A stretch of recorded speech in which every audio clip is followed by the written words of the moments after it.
Sa mga kapatid nating driver ng mga public utility vehicle o PUV, required na po kayong sumalang sa road safety training kapag magpaparenew ng prangkisa. Yan po ang bagong utos ngayon ng LTFRB. Narito ang express report ni Mobile Journal Ivan Tarinque.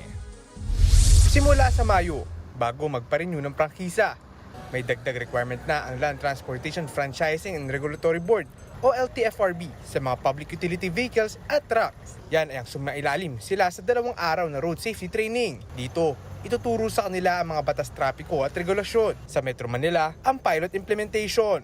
At sa memorandum ng LTFRB, required ang lahat ng PUV drivers at konduktor na tapusin ang itinakdang kurso ng ahensya.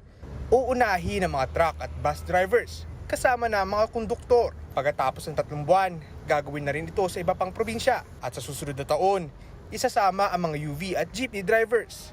Sa last phase naman, ang mga taxi at TNVS drivers. Ito ang catch.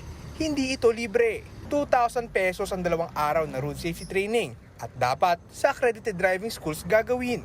Ngayon pa lang, pumapalag na ang mga kausap naming jeepney driver. Dapat kung mag-training, wala nang bayad. Kung hindi kami makabiyahe isang araw, tapos magbabayad pa kami, di laking ano sa amin yan. Pero ang commuter na si Chris, approve na higpitan ang requirements para makapagmaneho ng pampublikong sasakyan. Karamihan sa jeepney driver, ang alam lang is magmaneho.